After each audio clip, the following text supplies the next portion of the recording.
اعوذ باللہ من الشیطان الرجیم بسم اللہ الرحمن الرحیم قال ما مکنی فیہ ربی خیر فاعینونی بقوہ۔ کہنے لگا ذوالقرنین بادشاہ، جس مال و اسباب میں مجھے میرے رب نے طاقت اور اختیار دی ہے وہ بہت بہتر ہے۔ فَأَعِينُونِي بِقُوَّةٍ، پس تم میری مدد کرو محنت اور مشقت کے ساتھ۔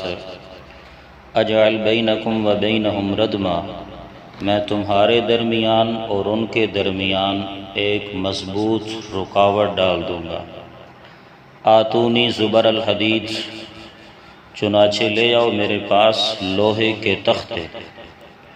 حتی اذا ساوی بین الصدفین، یہاں تک کہ جب برابر کر دیا ان کو دونوں پہاڑوں کے کنارے کے۔ قال انفخوا، تو کہنے لگا پھونک مارو اس میں، یعنی اسے پگھلاؤ۔ حتی اذا جعلہ نارا، یہاں تک کہ جب وہ لوہے کے تختے ہو گئے لال انگارے کی طرح۔ قال، کہنے لگا آتونی افرغ علیہ قطرہ، لے آؤ میرے پاس پگھلا ہوا تانبا۔ فما استطاعوا ان یظہروہ، پس نہیں طاقت رکھ سکتے وہ ان یظہروہ کہ وہ اس کے اوپر چڑھ سکیں، بوجہ اس دیوار کے بلند اور ملائم ہونے کے۔ وما استطاعوا لہ نقبا، اور نہیں طاقت رکھ دے وہ اس میں سوراخ کی، بوجہ اس کے مضبوط ہونے کے۔ قال، کہنے لگا ھذا رحمت من ربی، یہ رحمت ہے میرے رب کی طرف سے۔ فاذا جاء وعد ربی جعلہ دکا، پس جب آ جائے گا میرے رب کا وعدہ تو وہ کر دے گا اس کو ریزہ ریزہ۔ وکان وعد ربی حقا، اور میرے رب کا وعدہ سچا ہے، پختہ ہے، یعنی ضرور پورا ہونے والا ہے۔ صدق اللہ العظیم۔ درود شریف پڑھ لیں۔ اللہم صلی علی سیدنا و مولانا محمد وعلی آل سیدنا و مولانا محمد وبارک وسلم ثم صلی علیہ۔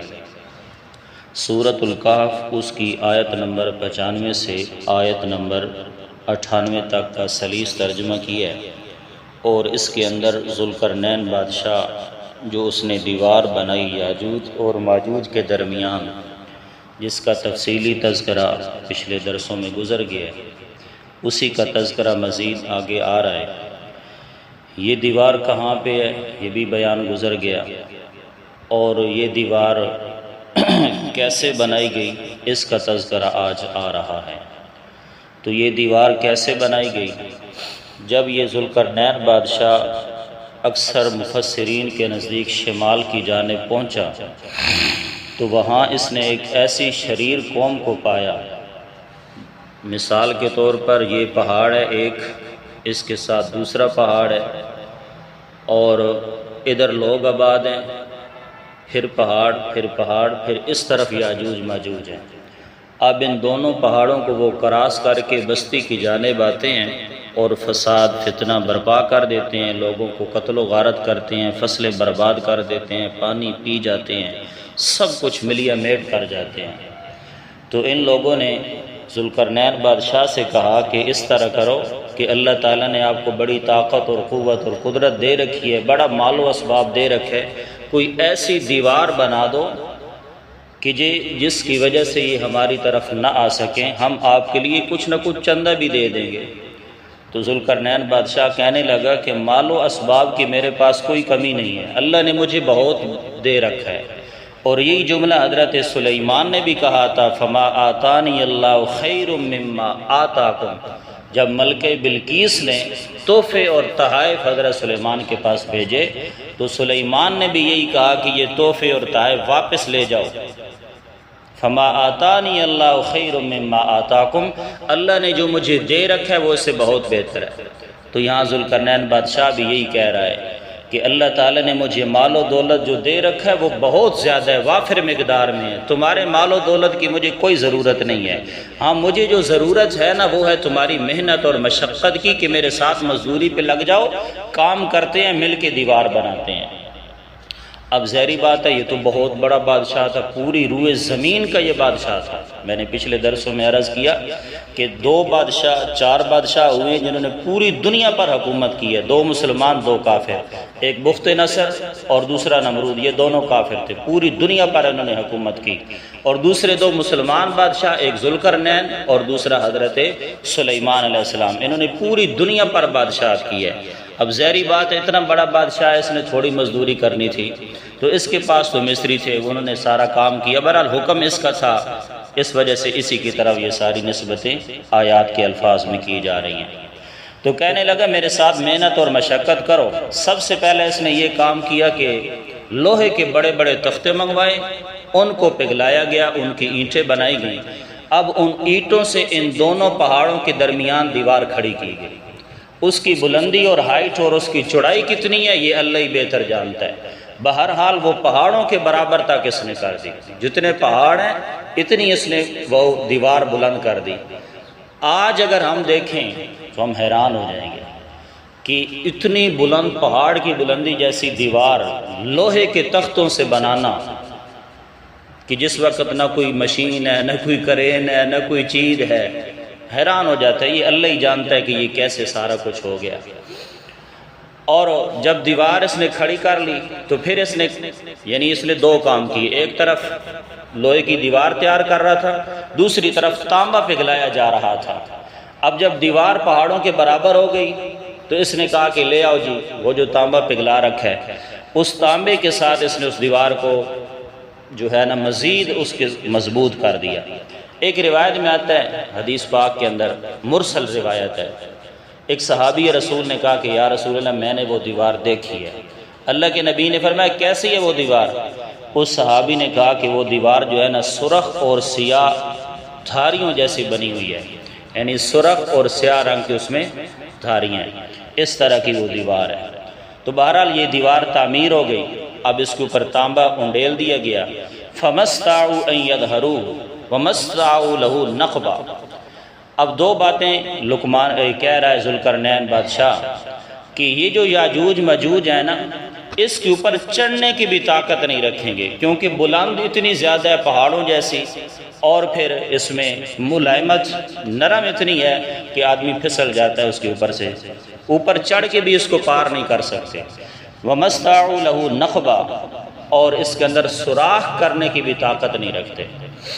قال هذا رحمت من ربی، کہنے لگا کہ یہ جو میں نے اتنی بلند و بالا دیوار تعمیر کیا ہے نا، اس میں میرا کوئی کمال نہیں ہے، هذا رحمت من ربی، یہ میرے رب کی رحمت ہے کہ جس نے اتنی بلند و بالا مضبوط آہنی دیوار مجھ سے تعمیر کروائی ہے۔ فَإِذَا جَاءَ وَعْدُ رَبِّي جَعَلَهُ دَكَّا، ان الفاظ پر غور کریں۔ کہنے لگا فَإِذَا جَاءَ وَعْدُ رَبِّي، جب آ جائے گا نا میرے رب کا وعدہ، یہ اس دیوار کا کچھ نہیں کر سکتے، نہ اوپر چڑھ سکتے ہیں نہ سوراخ کر سکتے ہیں۔ جب میرے رب کا وعدہ آئے گا نا دکّاً، وہ اس کو ریزہ ریزہ کر دے گا، جیسے حدیث پاک میں بھی آتا ہے اور قرآن مجید کی کئی آیات میں آتا ہے کہ اللہ نے فرمایا کہ جب قیامت آئے گی تو ہم پہاڑوں کو ریزہ ریزہ کر دیں گے، وہ روئی کی طرح اڑتے ہوئے نظر آئیں گے۔ تو یہ جو دیوار ہے یہ بھی قرب قیامت ایسے ہی ریزہ ریزہ کر دی جائے گی، ٹکڑے ٹکڑے کر دی جائے گی۔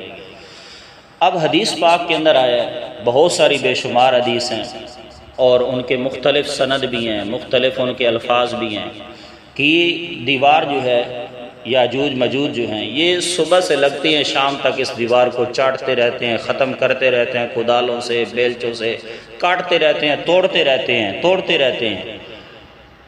جب عین مغرب کے وقت قریب ہونے لگتا ہے اور یہ دیوار جو ہے نا چھلکے کے برابر رہ جاتی ہے تو ان کا سردار کہتا ہے کہ چھوڑو اب شام ہو گئی ہے، آئندہ کل آ کے اس کو ختم کریں گے۔ واپس چل پڑتے ہیں، دوبارہ دوسرے دن آتے ہیں، جیسے دیوار پہلے دن صبح میں آغاز میں تھی پھر ویسے ہی ہو جاتی ہے، کرتے رہیں گے، توڑتے رہیں گے، کوشش کرتے رہیں گے۔ لیکن ایک دن اچانک جب اللہ کو منظور ہوگا نا تو اس وقت ان کا سردار یا کسی آدمی کی زبان جو ان کی ہے اس سے نکل جائے گا کہ چھوڑ دو آج کام کو، انشاءاللہ کل یہاں سے ہی شروع کریں گے۔ جس دن یہ انشاءاللہ کہیں گے اس دن اگلے دن آئیں گے تو دیوار اسی طرح پائیں گے جس طرح انہوں نے اس کو توڑ کے باقی کر رکھا ہے۔ تو اس کے بعد یہ دیوار توڑ دیں گے۔ اب اگلا وقت بڑا مشکل ہے جو اس کے بعد ہوگا۔ قرآن مجید میں آتا ہے من کل حدب ینسلون، سورۃ حج کے اندر، ہر اونچی جگہ سے، ہر ٹیلے سے اترنے لگیں گے۔ ان کی تعداد پچھلے درسوں میں، چونکہ ہر روزانہ نئے مقتدی ہوتے ہیں درس سننے والے، تو اب بندہ حیران ہو جاتا ہے کہ کیسے ان کو سمجھایا جائے۔ حدیث پاک میں آیا کہ 10 گنا جو ہے نا پوری دنیا میں انسان ہے، 10 گنا، جن میں سے 9 گنا یہ یاجوج مجوج ہیں اور 1% صرف انسان ہے۔ یہ حضرت نوح علیہ السلام کے بیٹے یافس کی اولاد ہیں، یہ انسان ہیں، اور ان کا قد عام انسانوں کی طرح ہی ہے۔ یہ کو نہیں ہے کہ یہ گٹھ مٹھی ہیں، اتنے سارے ہیں، ایک بالش کے برابر ہیں۔ یہ عام انسانوں کی طرح انسان ہی ہیں، بس ہیں یہ وحشی قسم کے۔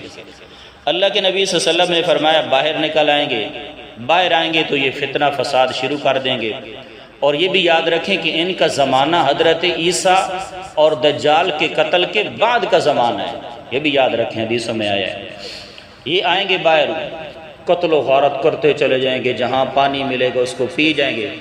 بحر تبریہ ایک سمندر اور دریا کا نام ہے، یہ وہاں سے گزرے گی۔ ان کے لشکر کا جو اگلا حصہ ہے نا وہ پانی پی کے گزرے گا تو اس وہاں کی مٹی سے گرد و غبار اٹھنے لگے گا۔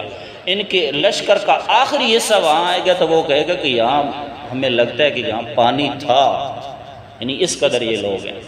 فصلیں برباد کر دیں گے، انسانوں کو قتل کر دیں گے۔ اللہ تعالیٰ حکم دیں گے کہ اے عیسیٰ اپنے بندوں کو کسی جگہ پہ لے کر محصور ہو جاؤ۔ حضرت عیسیٰ طور پہاڑ پر اپنے ساتھیوں کو لے کر چلے جائیں گے، باقی جو لوگ ہیں وہ اپنے قلعوں کے اندر، اپنے گھروں کے اندر، چار دیواریوں میں چھپ جائیں گے۔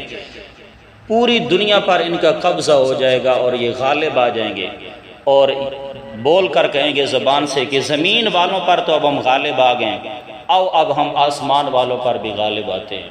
ایسے تیر چلائیں گے، پھینکیں گے آسمان کی طرف، ان کے تیر واپس خون آلود ہو کر آئیں گے، اللہ تعالیٰ کی آزمائش کے طور پر خون آلود ہو کر آئیں گے۔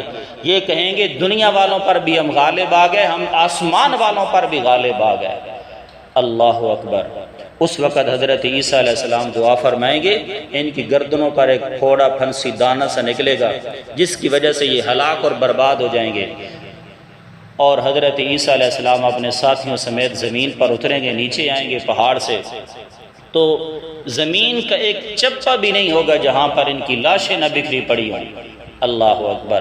حضرت عیسیٰ علیہ السلام دعا فرمائیں گے، اللہ تعالیٰ کوئی بختی نسل کے اونٹ ہوتے ہیں عرب میں، اس طرح کے کوئی پرندے بھیجے گا جیسے ان کی گردن لمبی ہوتی ہے، اسی طرح کے وہ پرندے آئیں گے، ان کی لاشوں کو اٹھائیں گے اور جہاں اللہ جانتا ہے ان کو پھینک کے آ جائیں گے، حدیث میں آیا۔ اللہ اکبر۔ اس کے بعد بدبو بڑی ہوگی، حضرت عیسیٰ پھر دعا کریں گے، پھر بارش آئے گی اور 40 دن تک لگاتار بارش رہے گی، زمین جو ہے وہ چٹیل صاف ہو جائے گی، ہتھیلی کی طرح صاف ہو جائے گی۔ اس کے بعد برکتوں کا زمانہ ہوگا، اور ایک اونٹنی کا جو دودھ ہے وہ اتنا ہوگا کہ ایک پوری جماعت اس کو پی جائے گی، اور ایک انار کا جو دانہ ہے اس کو ایک پورا گھرانہ اور خاندان کھا جائے گا، اور اس انار کا جو چھلکا ہوگا اس چھلکے کے نیچے ایک گھرانہ جو ہے وہ صاحبان اس کو بنا لے گا۔ اللہ تعالیٰ کی طرف سے رحمتوں کا دور شروع ہو جائے گا۔ اسی اثناء میں پھر ایک ٹھنڈی ہوا چلے گی، مسلمانوں کی بغلوں سے ہوتی ہوئی جائے گی، اور تمام مسلمان فوت ہو جائیں گے، صرف شریر لوگ باقی بچیں گے، اور ان کے اوپر قیامت آ جائے گی۔ فَإِذَا جَاءَ وَعْدُ رَبِّي جَعَلَهُ دَكَّا۔ اب حدیث کے اندر ہم نے یہ پڑھا کہ یہ دیوار کو ختم کرتے رہیں گے، ان کی وجہ سے ختم ہو جائے گی۔ قرآن میں کیا ہے؟ فَإِذَا جَاءَ وَعْدُ رَبِّي جَعَلَهُ دَكَّا۔ جب میرے رب کا وعدہ آ جائے گا تو وہ اس کو کر دے گا ریزہ ریزہ، ٹکڑے ٹکڑے۔ وَكَانَ وَعْدُ رَبِّي حَقًّا۔ اور میرے رب کا جو وعدہ ہے وہ حق ہے، سچ ہے، پورا ہونے والا ہے، وہ ضرور پورا ہو کر رہے گا۔ یہاں چلے آپ آج نئے لوگ ہیں لیکن تھوڑا سا سمجھ لیں، اس صورت کا یہ آخری مضمون ہے۔ 4 مضمون تھے، آخری مضمون میں جو اشکال تھا مشرکین کو، جس کی وجہ سے وہ توحید کو نہیں مانتے تھے، وہ یہ تھا کہ ذوالقرنین بادشاہ بھی الہ اور معبود ہے۔ کیوں؟ کہ اسے اللہ تعالیٰ نے بڑی طاقتیں اور اختیارات دے رکھے ہیں۔ تو اللہ تعالیٰ نے اس کا جواب دیا کہ ذوالقرنین بادشاہ کے اندر کوئی طاقتیں اور اختیار نہیں تھے، ہاں جتنی طاقتیں اور اختیار ہم نے دیے تھے وہ ما تحت الاسباب تھے، اور انہی اسباب کے اندر اسے اختیار تھا، اس سے زیادہ نہیں تھا۔ فرمایا اس کے پاس کیسے تمام اختیارات ہو سکتے ہیں؟ مشرق میں وہ جو ہے وہ مجبور ہو گیا تھا، مغرب کے سفر میں مجبور ہو گیا، بوجہ دلدل ہونے کے وہ تو آگے سفر بھی نہ کر سکا۔ اور یہاں جو اس نے دیوار تعمیر کی، کیا کہہ رہے؟ قال ھذا رحمت من ربی، یہ میرے رب کی رحمت ہے۔ اور پھر کیا کہا؟ فاعینونی بقوۃ، کہ لوگوں کا محتاج ہو گیا۔ جو لوگوں کا محتاج ہو جائے، جو لوگوں کو کہتا پھرے کہ دیوار تعمیر کرنے میں میری مدد کرو، وہ کیسے تمام اختیارات کا مالک ہو سکتا ہے؟ عالم الغیب ذات بھی صرف رب کی ہے، تمام اختیارات کی مالک بھی صرف رب کی ذات ہے، لہذا عبادت اور پکار کے لائق بھی صرف اسی کی ذات ہے۔ اللہ تعالیٰ میں توحید کی سمجھ عطا فرمائے اور قرآن مجید سمجھنے کی توفیق عطا فرمائے، آمین۔